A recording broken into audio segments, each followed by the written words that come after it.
bébé au rhinocéros n'aurait vraiment réussi à l'étonner. Seulement voilà, il s'était préparé à affronter presque n'importe quoi, mais sûrement pas à ne rien affronter du tout. C'est pourquoi quand la cloche vint à sonner 1 heure et qu'aucune forme ne lui apparut, il se mit à trembler de tous ses membres. 5 minutes, 10 minutes, un quart d'heure s'écoulèrent, rien ne se montra. Pendant tout ce temps, Scrooge était resté allongé, le centre, le cœur même d'une tache de lumière rougeâtre qui s'était répandue sur le lit dès l'instant où l'horloge avait annoncé l'heure. Et comme ce n'était que de la lumière, la chose était plus alarmante qu'une dizaine de fantômes réunis, étant donné que Scrooge n'était pas en mesure de comprendre ni ce qu'elle signifiait, ni ce qu'elle augurait. Il lui arrivait de crainte de constituer alors, sans avoir la consolation de le savoir, un cas intéressant de combustion spontanée. À la fin, cependant, il commença à croire, comme vous et moi l'aurions fait dès le départ. C'est toujours celui qui n'est pas dans une situation délicate qui sait comment il aurait fallu faire et qui l'aurait fait incontestablement. À la fin, disais-je donc, il commença à croire que la source et le secret de cette lumière fantastique pourraient bien se trouver dans la pièce attenante. C'était de là qu'elle semblait provenir, remarqua Scrooge lorsqu'il en suivit les rayons. Cette idée s'empara si complètement de son esprit qu'aussitôt il se leva, sans faire de bruit et se glissa en pantoufles jusqu'à la porte. Au moment où Scrooge mettait la main sur le loquet, une voix inconnue l'appela par son nom et lui ordonna d'entrer. Il s'exécuta. C'était bien son salon, cela ne faisait aucun doute. Mais la pièce avait subi une étonnante transformation. Les murs et le plafond étaient si bien tapissés de feuillages verdoyants qu'on se serait cru dans un vrai bosquet où de toutes parts étincelaient des baies cramoisies. Les feuilles toutes fraîches de houx, de gui et de lierre réfléchissaient la lumière comme des petits miroirs qu'on aurait éparpillés çà et là. Un feu magnifique montait en surgissant. Un feu magnifique montait en rugissant dans la cheminée. Ce triste foyer pétrifié n'en avait jamais connu de pareil, ni du temps de Scrooge ou de Marley, ni depuis bien des hivers. Entassés sur le plancher, pour former une sorte de trône, on voyait des dindes, des oies, du gibier, des volailles, du pâté de tête, d'énormes rôtis, des cochons de lait, de longs chapelets de saucisses, des tartelettes aux fruits confits, des plum pudding, des tonneaux d'huîtres, des châtaignes grillées toutes chaudes, des pommes aux joues vermeilles, des oranges juteuses, des poires succulentes, d'immenses gâteaux des rois et des bols d'un punch bouillant qui obscurcissait la pièce de sa délicieuse vapeur. Confortablement assis sur cette couche, un joyeux géant, magnifique d'aspect, tenait à la main une torche enflammée qui n'était pas sans rappeler par sa forme une corne d'abondance. Il l'éleva bien haut afin d'en répandre la lumière sur Scrooge, lorsque ce dernier jeta un coup d'œil furtif devant la porte. « Entre » s'écria le fantôme, « entre, viens faire plus ample connaissance avec moi, mon brave. » Scrooge s'avança craintivement et garda la tête basse devant cet esprit. Ce n'était plus le Scrooge obstiné d'autrefois. Bien que l'esprit eût le regard clair et plein de bonté, il n'avait guère envie de le rencontrer. « Je suis l'esprit du Noël présent, dit le fantôme. Regarde-moi dans les yeux. » Scrooge obéit avec respect. Cet esprit-là était vêtu d'une simple robe vert foncé, une sorte de cape bordée de fourrure blanche. Elle retombait si négligemment sur son corps que son large torse était nu, comme si cet esprit eût dédaigné de recourir à un quelconque artifice pour se cacher ou se protéger. Ses pieds, visibles sous les amples plis de cette robe, étaient nus pareillement, et sur la tête il portait pour tout couvre-chef une couronne de houx, sertie ici et là de glaçons brillants. Les longues boucles de sa chevelure brune flottaient librement. La même impression de liberté caractérisait son visage franc, ses yeux pétillants, sa main ouverte, sa voix enjouée, ses manières naturelles et son air joyeux. Un antique fourreau était suspendu à sa ceinture, mais il ne contenait pas d'épée et était rongé par la rouille. Une petite illustration du second des trois esprits.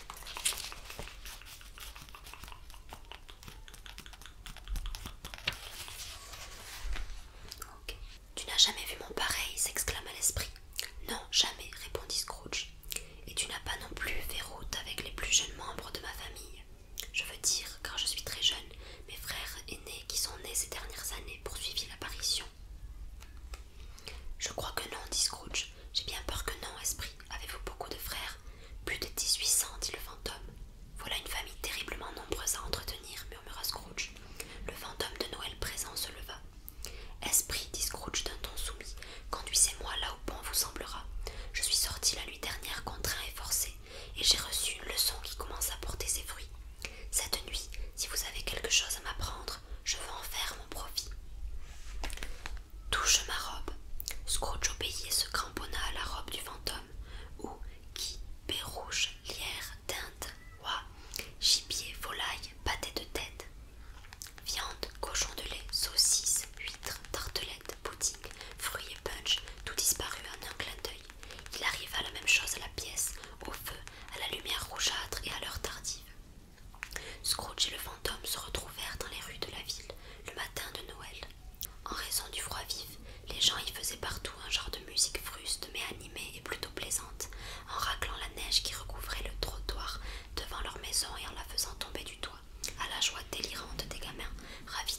seulement les arômes mêlés de thé et de café, si agréables à l'odorat, ni même les raisins secs, si beaux et si abondants, les amandes d'une si éclatante blancheur, les bâtons de cannelle si longs et si droits, les autres épices si délicieuses, les fruits confits si bien glacés et tellement tachetés de sucre fondu que, rien qu'à les voir, le passant le plus indifférent se sentait pris de faiblesse avant d'en avoir mal au cœur. Et ce n'était pas non plus parce que les filles étaient moites et charnues que les grosses brunes d'Agen rougissaient, de modestie acidulées de se voir dans leurs boîtes richement décorées, ou enfin que tout était bon à manger et orné de sa parure de fête.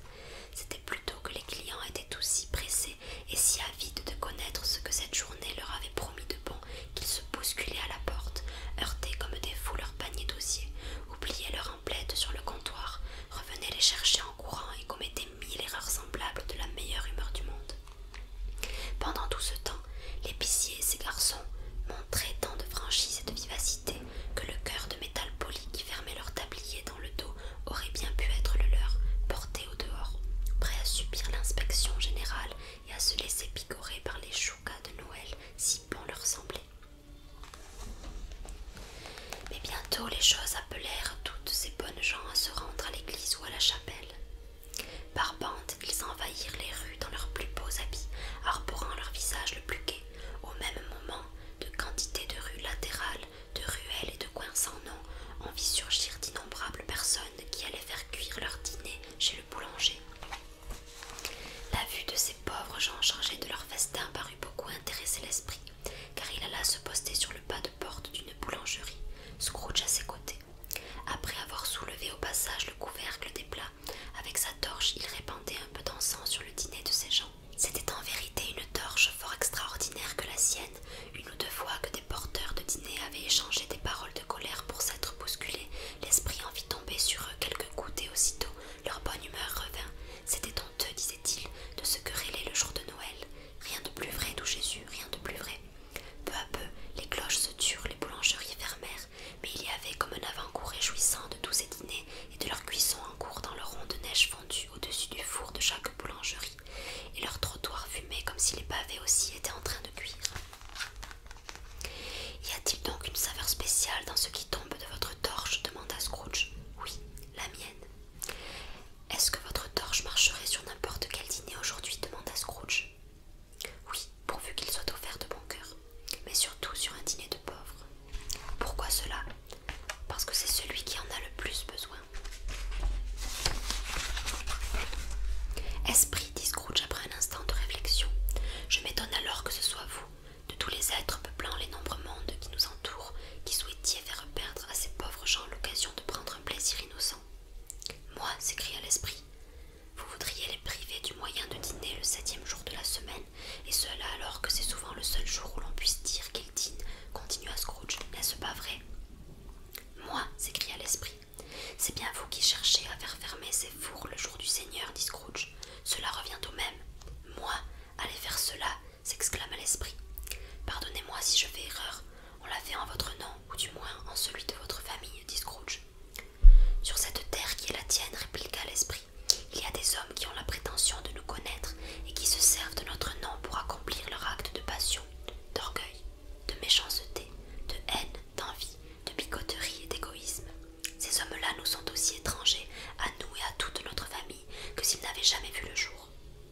Souviens-toi bien de cela, et une autre fois rends les responsables de leurs actions. Pas nous. Scrooge lui en fit promesse. Ils continuèrent alors leur route, toujours invisibles, et entrèrent dans les faubourgs de la ville. Le fantôme avait une faculté remarquable que Scrooge avait observée chez le boulanger, qui était de pouvoir, tout géant qu'il était, s'adapter facilement à n'importe quel endroit. Sous un toit un peu élevé, il conservait la même grâce, la même prestance d'être surnaturel qu'il aurait pu tout aussi bien avoir dans n'importe quelle salle majestueuse. Était-ce peut-être le plaisir qu'éprouvait ce bon esprit à exhiber le pouvoir qui était le sien, ou bien encore son naturel bienveillant, généreux, cordial, et sa compassion pour tous les pauvres, qui le conduisit tout droit chez le commis de Scrooge? Toujours est-il que c'est là qu'il se rendit, entraînant avec lui Scrooge toujours cramponné à sa robe. Sur le seuil de la porte, l'esprit sourit et s'arrêta pour bénir la demeure de Bob Cratchit en l'aspergeant de sa torche. Vous vous rendez compte, Bob n'avait lui-même que 15 bob par semaine. Il n'empochait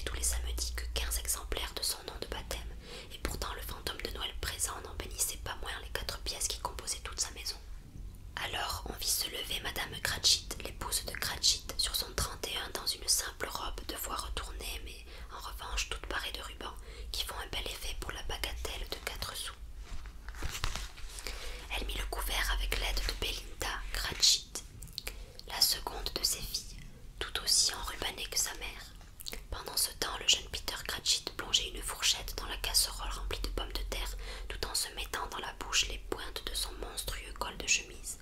Propriété personnelle de Bob, cédé en l'honneur de Noël à son fils et héritier, tout heureux de se voir si élégant et brûlant d'aller montrer ses atours dans les parcs à la mode. Et voici que deux autres petits Cratchit, garçons et filles, se précipitèrent dans la pièce en hurlant que, devant la boulangerie, ils venaient de sentir l'oie qui cuisait, et que c'était la leur, ils l'avaient bien reconnue.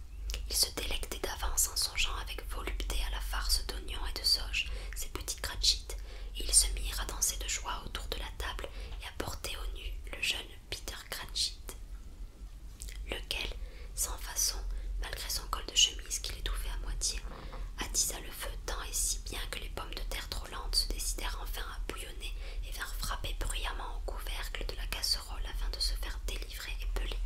« Qu'est-ce qui peut donc retenir votre coquin de père » dit madame Cratchit, « et petit Tim, votre frère, et Martha qui était déjà là depuis une demi-heure au Noël dernier. »« Mère, elle est là, Martha » dit une jeune fille qui entra juste à ce moment-là.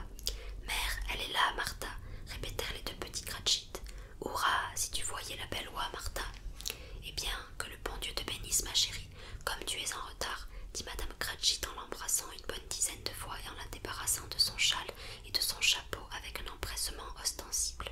« C'est qu'il y en avait du travail à terminer hier soir, » répondit la jeune fille, « et ce matin il a fallu tout ranger. »« Bon, n'y pensons plus du moment que t'es là, » dit madame Cratchit. « Viens donc t'asseoir devant le feu, ma chérie, et réchauffe-toi un bon coup pour l'amour de Dieu. »« Non, non, voici papa qui arrive » crièrent les deux petits Cratchit qu'on voyait partout à la fois. « Cache-toi, Martha, cache-toi. » Martha se cacha donc, et leur père, le petit Bob, fit son entrée, avec au moins 3 pieds de cache-nez, et je ne compte pas la frange, qui pendait devant lui, ses habits usés jusqu'à la corde, raccommodés et brossés pour leur donner un air de fête, et petit Tim juchait sur ses épaules. Pauvre petit Tim, hélas, il tenait une petite béquille à la main et avait les jambes soutenues par une armature en fer. « Eh bien, où est notre Martha » s'écria Bob Cratchit en regardant autour de lui. « Elle ne vient pas » répondit madame Cratchit. « Elle ne vient pas » dit Bob qui perdit en un clin d'œil sa bonne humeur, alors qu'il venait de servir de pur sang à petit Tim pour le ramener de l'église et rentrer à la maison au comble de la joie. « Elle ne vient pas le jour de Noël ?» Martha ne put supporter de le voir si déçu, même si c'était pour rire. Aussi n'attendit-elle pas plus longtemps pour sortir de sa cachette derrière la porte du placard. Elle courut se jeter dans ses bras, tandis que les deux petits Cratchit s'emparaient de petit Tim pour le porter dans la buanderie et lui faire entendre le pudding chanter dans le chaudron. « Et est-ce que petit Tim a été sage » demanda madame Cratchit après avoir taquiné son mari crédule et maintenant qu'il avait serré sa fille dans ses bras tout à son aise. « Sage comme une image » dit Bob, « plus sage même. D'une certaine façon, à force de rester si longtemps assis tout seul, il se met à réfléchir et lui passe les idées les plus bizarres par la tête. Il me disait en revenant qu'il espérait bien que les gens l'avaient remarqué à l'église, parce qu'il est infirme et que pour eux, ça serait peut-être agréable le jour de Noël de se rappeler qui a fait marcher les mendiants paralysés et rendu la vue aux aveugles. En leur racontant ces choses, Bob avait la voix qui tremblait. Elle trembla davantage encore quand il ajouta que petit Tim devenait chaque jour plus fort et vigoureux. On entendit la petite béquille s'activer sur le plancher et, avant qu'on eût pu ajouter un seul mot, petit Tim était rentré dans la pièce et alla s'installer sur son tabouret devant le feu, escorté de son frère et de sa sœur. Alors Bob se retroussa les manches, comme si, pauvre malheureux, il y avait encore moyen de les abîmer davantage. Avec du gin et des citrons, il composa dans une cruche un mélange chaud qu'il tourna un bon bout de temps, avant de le mettre à mijoter sur la grille, tandis que le jeune Peter et les deux petits Cratchit, qui avaient le don d'ubiquité, allaient chercher l'oie qu'ils s'empressèrent de rapporter en procession triomphale. À entendre le tumulte provoqué par cette apparition, on aurait pu croire que l'oie est le plus rare de tous les volatiles, un phénomène emplumé en comparaison duquel le cygne noir est tout ce qu'il y a de plus banal. Et en vérité, c'était à peu près le cas dans cette demeure. Madame Cratchit fit chauffer la sauce, préparée d'avance dans une petite casserole, qui se mit à grésiller. Le jeune Peter écrasa les pommes de terre avec une vigueur incroyable. Mademoiselle Belinda sucra la compote de pommes. Martha essuya les assiettes chaudes. Bob installa le petit Tim à côté de lui sur un tout petit coin de table. Les deux petits Cratchit placèrent les chaises pour tout le monde, sans s'oublier, puis allèrent se mettre en faction à leur poste, une cuillère enfoncée dans la bouche pour s'empêcher de réclamer de l'oie à grands cris avant leur tour. Enfin, les plats arrivèrent sur la table et l'on dit les grâces. Il y eut un temps de silence haletant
Et s'il n'était pas assez cuit?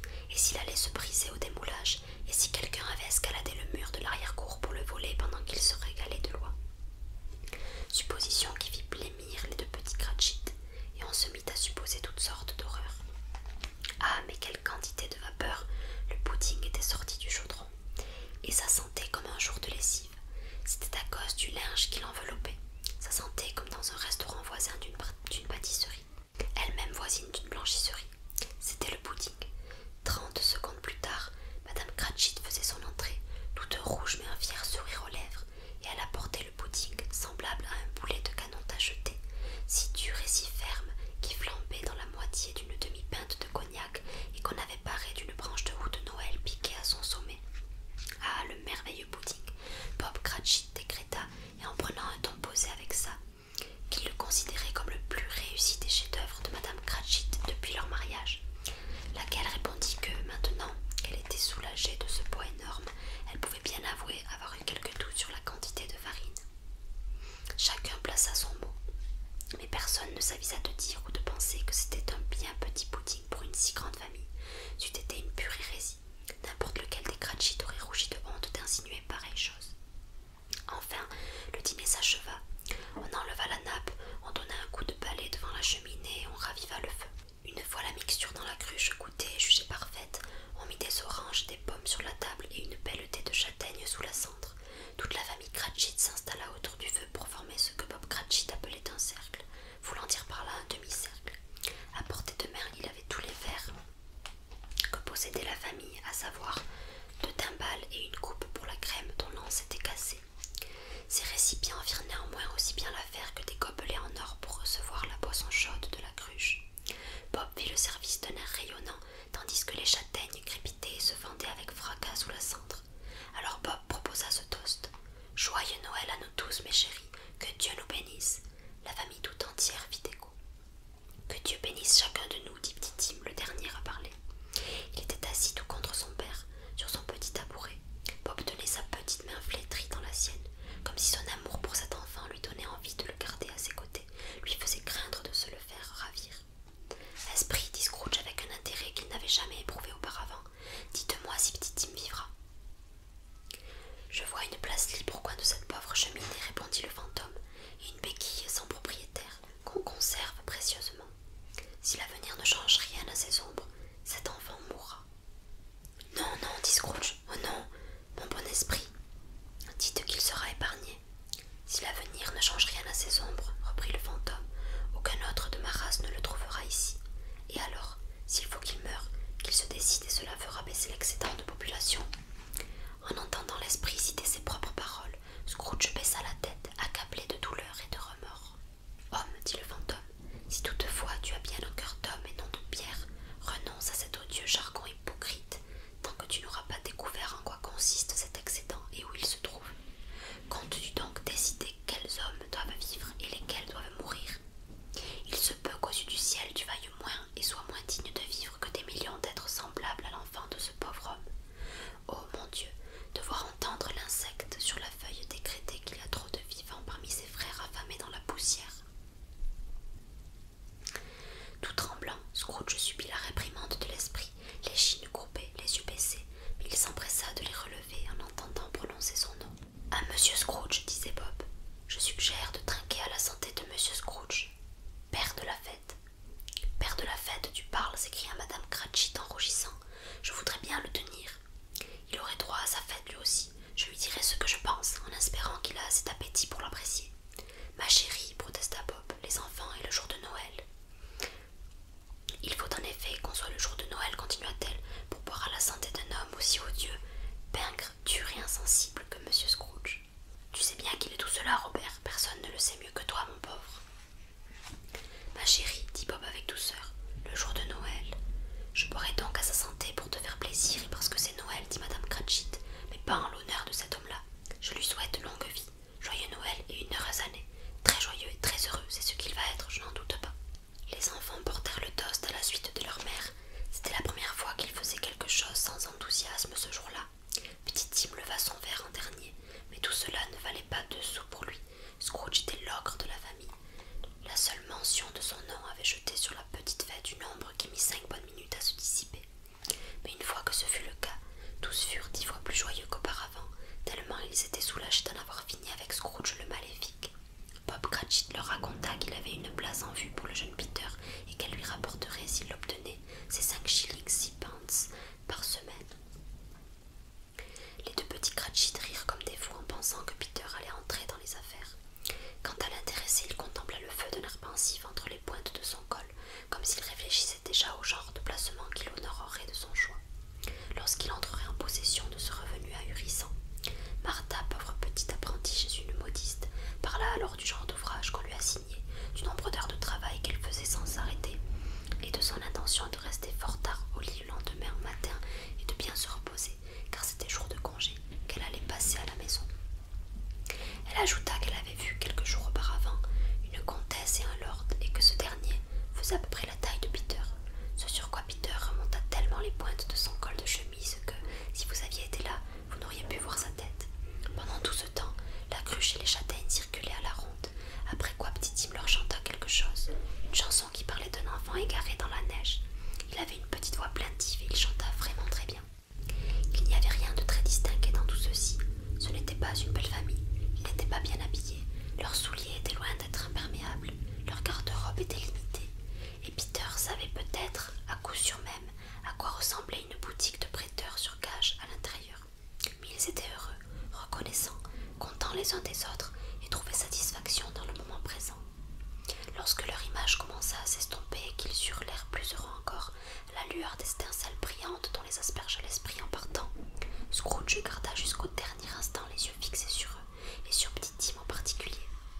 Cependant la nuit tombait et il neigeait assez fort, et tandis que Scrooge allait par les rues avec l'esprit, les feux qui ronflaient dans les cuisines, les salons et partout avaient un merveilleux éclat. Ici, à la clarté de la flamme vacillante, on voyait les préparatifs d'un bon petit dîner de famille, avec les assiettes qui chauffaient et réchauffaient devant le feu, et les rideaux rouges foncés qu'on allait bientôt tirer pour s'isoler du froid et de l'obscurité.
chaque homme à bord, éveillé ou endormi, bon ou méchant,